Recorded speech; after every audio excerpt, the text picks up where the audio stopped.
파브르에게 배우는 식물 이야기.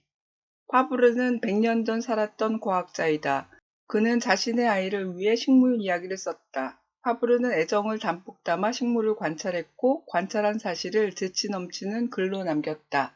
파브르에게 배우는 식물 이야기는 파브르의 식물기를 다시 쓰기 한 책이다.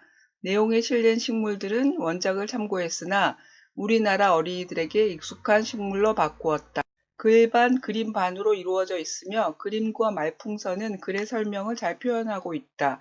어렵지 않은 단어 사용과 적절한 비유, 그리고 해당하는 예를 들어 설명하고 있다. 글쓴이 노정임은 어린이 논픽션 책을 기획하고 편집하는 일을 한다. 발간한 책은 애벌레가 들려주는 나비 이야기, 소금쟁이가 들려주는 물속 생물 이야기 등이 있다.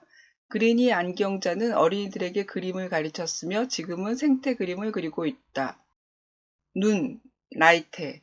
식물과 동물은 형제이다. 히드라 한 마리를 싹둑 자르면 두 마리가 되어 건강하게 되살아난다. 이것은 식물의 눈과 비슷하다.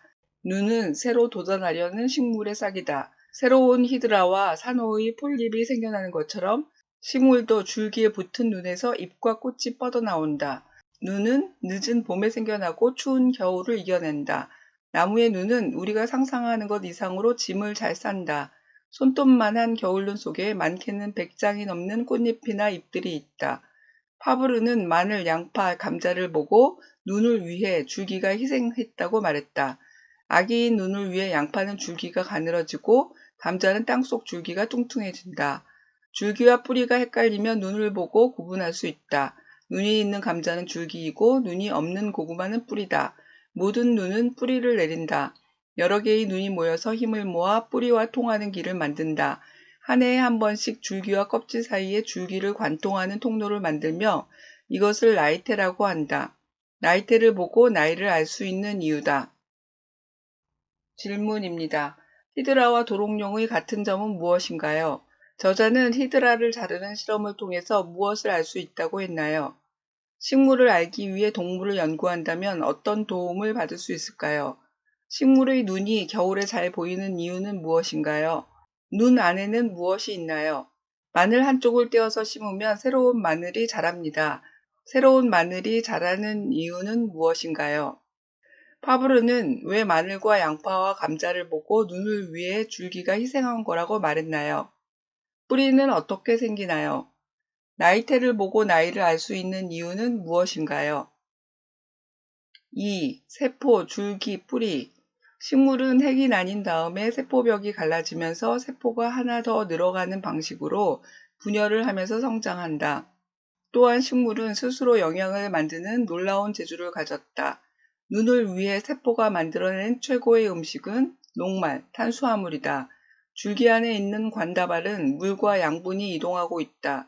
뿌리에서 빨아들인 것은 물관을 통해 올라가고 잎에서 만든 영양분은 체관으로 흐른다. 파브르는 외떡잎 식물은 질서가 없는 줄기, 쌍떡잎 식물은 질서 있는 줄기라고 말했다. 관다발이 규칙적으로 자리를 잡는 것을 질서가 있다고 했다. 식물을 여러 가지로 분류할 수 있다. 분류를 하면 식물의 특징을 잘 알 수 있게 된다. 뿌리는 땅에서 물과 영양분을 빨아올리는 게 첫째 임무이고 식량을 뿌리에 저장하기도 한다.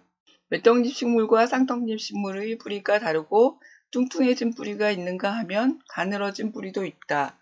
농부들은 막뿌리를 보면서 농사의 지혜를 발휘한다. 줄기가 해마다 새롭게 태어나듯 뿌리도 멈추어 있지 않는다. 질문입니다. 생물과 무생물의 차이는 무엇 때문에 생기나요? 식물의 세포는 동물이 할 수 없는 일을 합니다. 그것은 무엇인가요? 파브르는 왜 곰팡이를 두고 나에게는 손해지만 지구 전체를 보면 이익이라고 말했나요? 나무 껍질은 어떤 일을 하나요? 파브르가 외떡잎 식물을 질서가 없다고 한 이유는 무엇인가요? 식물의 줄기는 수영과 뻗어나가는 모습을 기준으로 분류할 수 있습니다.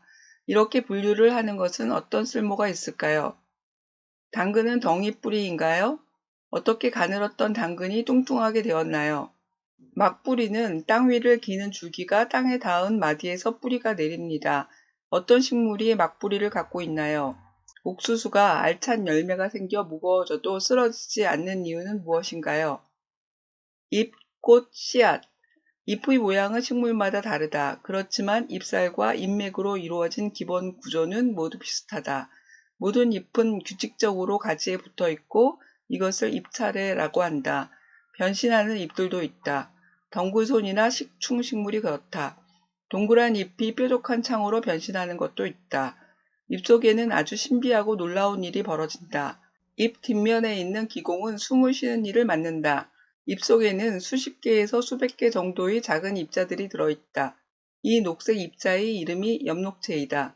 엽록체가 많을수록 더욱 짙은 녹색을 띈다. 엽록체는 이산화탄소와 물과 햇빛 세 가지로 포도당 형태의 탄수화물과 산소를 만든다. 이 과정을 광합성이라고 한다. 잎은 낮 동안 쉬지 않고 광합성을 한다. 식물이 이산화탄소를 빨아들이고 산소를 만들기 때문에 공기가 맑아진다. 파브르는 꽃을 식물의 걸작이라고 말했다. 꽃은 씨앗을 만들어 다음 세대를 위해 일한다. 잎차례처럼 꽃도 꽃차례에 맞추어 핀다. 씨앗을 만든 식물은 동물이나 바람의 도움을 받아 널리 퍼뜨린다. 해파리가 성장하고 알을 퍼뜨리는 모습과 단풍나무가 성장하고 씨앗을 퍼뜨리는 것은 매우 비슷하다. 생물들은 자신이 살아가는 동안 꾸준히 성장을 하고 다음 세대를 준비해 씨앗을 퍼뜨린다. 질문입니다. 관다발 안에는 무엇이 있나요? 이끼류가 하등식물로 분류되는 이유는 무엇인가요? 파브르가 쌍떡잎 식물을 질서 있는 줄기라고 말한 이유는 무엇인가요? 외떡잎 식물은 왜 제목이 되지 못하나요?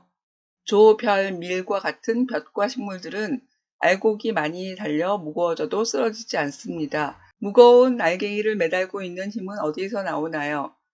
큰 키 나무와 덩굴 줄기는 무엇이 다른가요? 줄기와 뿌리의 유사점과 차이점은 각각 무엇인가요? 고구마는 덩이 뿌리 식물이지만 무와 당근은 그렇지 않습니다. 무와 당근의 뿌리가 굵어진 이유는 무엇인가요?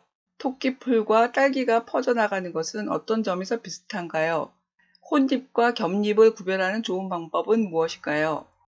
녹색 입자 엽록체가 하는 일은 무엇인가요? 식물은 우리에게 맑은 공기를 선물해 줍니다. 식물이 맑은 공기를 뿜을 수 있는 까닭은 무엇인가요? 꽃이 하는 일은 무엇인가요? 씨앗을 퍼뜨리는 방법은 다양합니다.